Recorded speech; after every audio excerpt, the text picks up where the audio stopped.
For many years, people thought they knew exactly what they wanted out of a Star Wars movie. A good old da-da-da-da to start, and then 90 minutes of blasters, aliens, and lightsaber duels. But oh, how wrong we were. Fortunately, in 1999, George Lucas put us all straight with the release of The Phantom Menace, which demonstrated the vital importance of irritating characters, substandard actors, and long, convoluted storylines about trade franchises and interstellar politics, and I don't... Who even is this? But actually, all joking aside, like all Star Wars films, it was incredibly popular with children. And so was this thing. Loads of them knocking around in the 90s. The PlayStation Act of 1991 made it a legal requirement for every public building to have one at the fire assembly point so that people could play Cooler World to boost morale during an evacuation. That's not true at all. And what does any corporation do when they see that two things have the same target audience? This is what they do. Review time.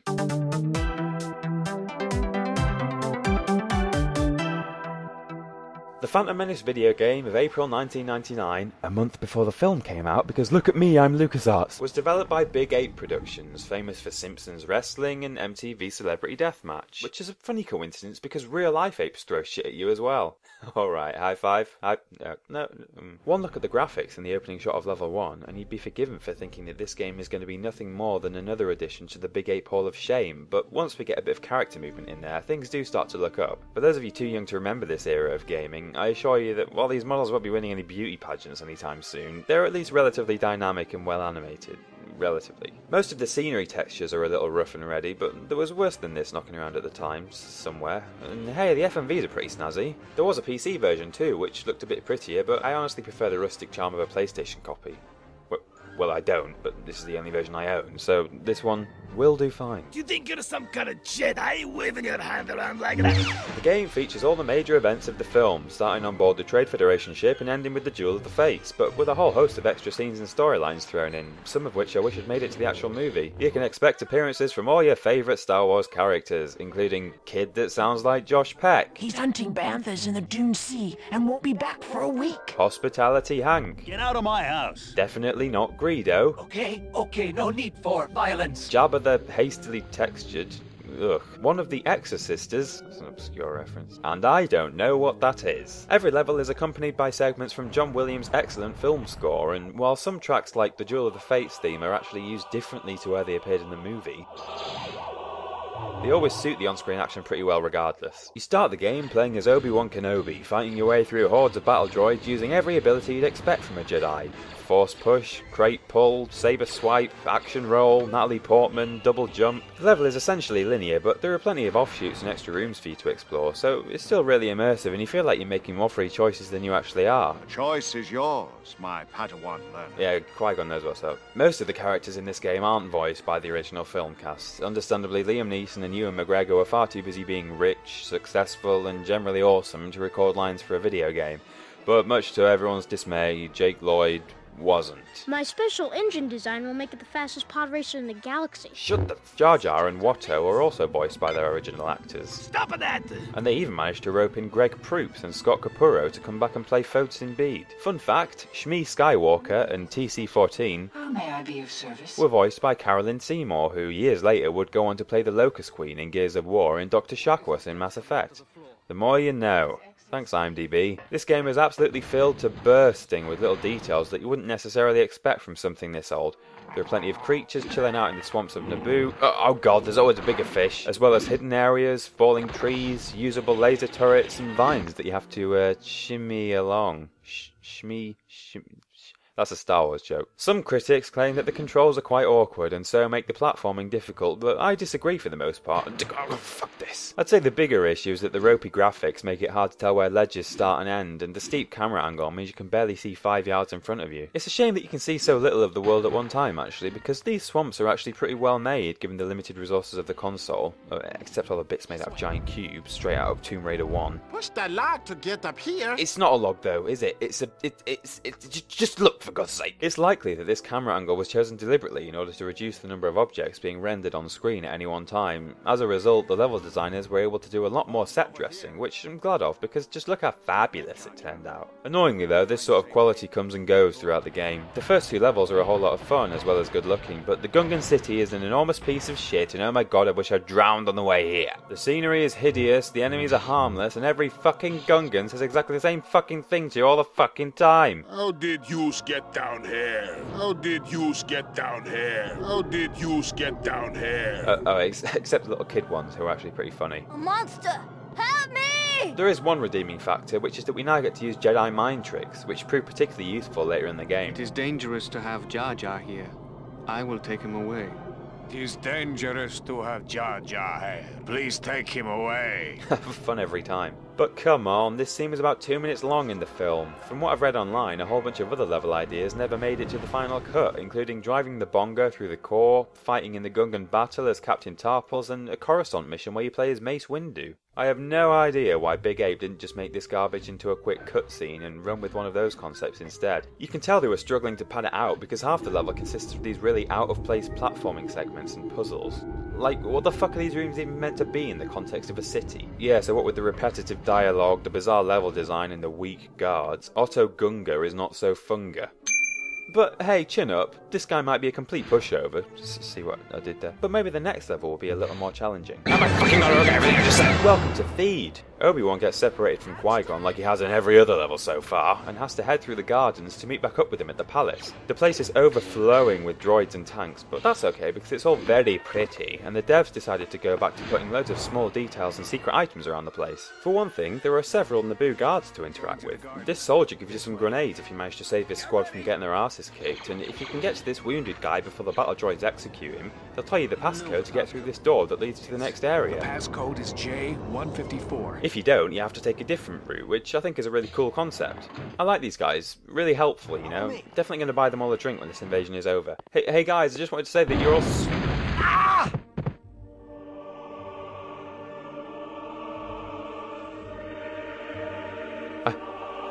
I don't want to play anymore.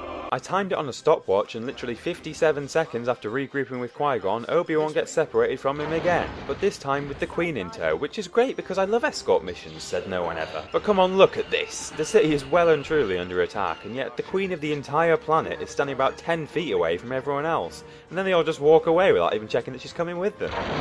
And now I'm stuck with her. 20 fucking minutes of... Help me! And... You're stepping on my dress. Shut the... Fortunately, this level is even more detailed and immersive than anything we've seen up to this point. You can go into literally dozens of buildings to find hidden items, and there are loads more optional side quests to complete. You gotta let me out. I've been wrongfully imprisoned. Can you spare any water? I will try to find some for you. Can you help me get home? Like most of the NPCs in this game, the Queen's pathing and AI isn't great, but you're occasionally able to give her orders, which allow you to customise your strategy and replay the level in several different ways. Can you take me up the river? Oh, not a euphemism, I hope. But hey, don't start getting comfortable here, because Theed pales in comparison to Mos Espa. These two levels, in which you play as Qui-Gon Jinn, are the best portrayal of Tatooine I have ever seen in a Star Wars video game, even by modern standards. I obviously don't mean this on a graphical level, since the textures are as low-res as ever, and the models of the pod race fans are borderline unfinished. What the fuck is this? I don't think this guy has any arms. But Big Ape have totally nailed what is, in my opinion, the most important part of any Tatooinean spaceport. The place is thriving, vibrant, and filled to bursting with more characters and alien races than anyone can wave a stick at. Even this guy, and he's great at waving sticks. Look at him go. And hey, Padme comes along with us, which can only be a good thing. The Queen would like me to learn more about this planet. First thing she learns is that this... I've been trained in self-defense. ...isn't true at all. Help! The first of these levels involves finding Watto, negotiating a bet with him, and then acquiring pod racer parts for Anakin, as if he deserves any. Some of the important events from the film are condensed into some hilariously brief dialogue. For instance, your one and only conversation with Shmi goes something like, "Hello sir, are you lost? I'm looking for a boy named Anakin. Anakin is my son. Can you take me to him? Yes, but only if you promise to free him. Okay, I promise." And I've barely paraphrased that at all. They don't even know each other and they make that kind of agreement. Since the wager with Watto is slightly different to the one they make in the film, the next level sees Qui-Gon having to earn a little bit of money by fighting Jabba the Hutt's Grand Champion. Then a thief steals Anakin's ignition capacitor, which is like a car key in Star Wars land. So you have to go get it back for him. But come on, who could stay mad at this guy? Don't hurt me. I don't have anything. Oh, hey buddy, you keep it. Naboo and Anakin can piss off. I'm gonna go set up a moisture farm in the Dune Sea. See you later. Mos Espa is so diverse and interactive that this game is basically an RPG now. There are some brilliant dialogue trees with numerous outcomes, and there are so many different choices to make and optional quests to do that I would honestly pay the full price of the game just for these 2 levels. No joke. Hand over all your money. State your business. We have reached an agreement here. Can you help me get those thugs out of my house? Give me another jury juice. Your drink, sir. Better stand back, mister, cause I'm about to slash all my prices. I'm having myself a little pre-race celebration. You were most entertaining.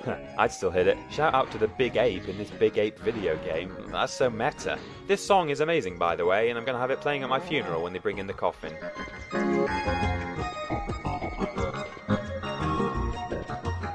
That would literally be the best thing. Can you imagine? And hats off to the programmer who included all the code that causes people to react differently to you if you step in this guy's dung worms. Stop walking on my dung worms. Oh, what a stench! Where have you been? What happened to you? You smell terrible. Hey, stinky. Get out of my way. That's it. Oh fuck. And let's all just briefly take a moment to appreciate this. The greatest line of speech in the entire game. Stop pushing me! 15 years after the game's release, I'm still not convinced that I've found everything in these levels. While screen capturing this footage last night, I ended up discovering a hard to reach room that I've never noticed before. There was an elephant man in here, lying on a bed, and he kept describing Anakin as a spunky kid. Spunky kid Anakin is stirring things up. I'm not really sure what this guy's getting at, but I've seen what other people do behind closed doors in this town, and now I'm starting to regret ever finding this room. I'd say the only thing that's missing from this level is being able to pilot the pod racer, but hey, I guess that's what Star Wars Racer was for, and that game pulled it off brilliantly, so what are you gonna do? If you fancy changing the Star Wars canon, you can just turn to the dark side and slaughter everyone in town. This place is horrible. A vicious murderer has been killing innocent people all over town. This unusual ability to kill innocent people, including women and children, Who are you gonna murder next, mister? is available in every level, and you can often get away with quite a few murders without getting the game over. It's clearly a very dark mechanic, but admittedly I'd much rather have this than the invincible NPCs you get in a lot of games. Unfortunately, the game sort of peaks in Mos Espa and it's downhill from here. On a scale of 1 to Otto Gunga, the next level where you fight Maul in the desert clocks in at pretty poor. It's basically just 4.5 minutes of square, climb into the next canyon, square, leave. The mission where you play as Captain Panaka on Coruscant is also pretty unexciting. I don't really like the look of the place. Everything's dark and drab, and given that this is meant to be the tourist centre on a planet-sized city, the area is unnaturally deserted. One of the only people you do bump into here is this guy. Greetings, citizen. And Jesus Christ, you'll soon wish that you hadn't. I look forward to seeing you again. I look forward to seeing you again. I mean, what is that? After a few easy gunfights and boring platforming puzzles, you fight a really tricky boss, although I have no idea who he is or what's going on. What's going on? Anyone? No? And then a Star Wars wall of text rolls by to explain how we got from here to the finale. I'm so confused by this. The devs feel as though they didn't have time for this conversation or any of this, and yet they decided it was vital to include a tour of the Gungan City and now a showdown with... I seriously have no idea who this is. Over the last 2 missions, you end up alternating between characters multiple times within each level, which is a bit of a curveball at this late stage. Obi-Wan does what he does best by getting separated from Qui-Gon during the duel. They should rename this game. Whilst Padme attempts to besiege the droid-infested palace equipped only with a taser and a pretty face. Oh, and a proton missile launcher. Seriously though, I don't know what this taser is all about. It makes an awful noise. And you have to wait like 5 seconds for the droids to overload. It's another 11th hour addition to the game, and also completely unnecessary since Padme uses a blaster in the movie like everyone else. There, that's better. But yeah, okay, taser, fine. She'll need everything she can get her hands on if she wants to get past these destroyer droids, heavy-duty turrets, and what the kamikaze R2 units? Whose drug-induced idea was this? To be fair though, these Padme levels are actually pretty good, if a little zany, and they're certainly as challenging as they need to be. All this tricky platforming, on the other hand, is kind of frustrating because you'd much rather be up there having the saber duel from the movie, which you do get to do eventually, but you know, only if you've not packed it all in by then. I'm not even sure why Padme's doing all this, because going off his voice alone, there is no way that this guy is Newt Gunray, the Trade Federation Viceroy. This is getting out of hand. Now there are 2 of them. Battle droids, surround them. This guy doesn't sound anything like this borderline racist Asian stereotype. I mean, for a little while I actually thought they changed it for that very reason, but I'm not so sure anymore because they obviously paid no attention to the other Phantom Menace speculations regarding racism. Just like in the movie, Watto couldn't be a more anti-Semitic caricature even if he was renamed Ruben Zimmerman or Magnus Rosenberger. Pesach Pasternak. Okay, too far. Over in the plasma refinery, the gameplay is reduced to hitting square a million times until you win, and Obi-Wan's clearly about to make out with the Queen, but then Anakin's like, "Dude, what the fuck, I called dibs back on Mos Espa." Hey, check it out, some of these guys actually survived the war. Every type of soldier in Star Wars has some form of quirk. The stormtroopers have terrible aim, battle droids say silly things, but today I hope you've learned the Naboo Guard's main trait is that they're easier to hit than the broadside of a sandcrawler. It requires a passcode. I don't know what would happen if a stormtrooper tried to shoot a Naboo guard, though. Man, that's a Lewis Carroll level riddle right there. So, what are we looking at here? Big ape hole of shame or big ape hole of slightly flawed but still really fun and well worth the time and money? I'm honestly going to say the latter. I'm well aware that there are plenty of aspects of this game that leave you feeling frustrated, confused or underwhelmed, but honestly it redeems itself in so many other areas, and I'm not just talking about Mos Espa. The high level of difficulty throughout the game is offset by the fact that there's always more than enough hidden health and heavy weaponry to go around if you know where to look. The graphics are a little dodgy and there are a couple of occasional glitches. Whoa, hey, what are you doing? But it's watertight enough, and I can look past this anyway because of the age of the game, in the same way that no one would compare the special effects of the original films with the prequels. It's really just a technology thing. For me, the two things that make all 6 Star Wars movies what they are the engaging action sequences and the rich, vibrant universe. This game is lacking a little in the former, but not completely, and in any case, it absolutely makes up for it with the latter. If you get just as much pleasure out of exploring the wider Star Wars universe as you do playing through the action sequences we all know and love, well, this game has got both bases covered. And hey, it has this death animation. Now tell me you're not sold. Hand over all your money.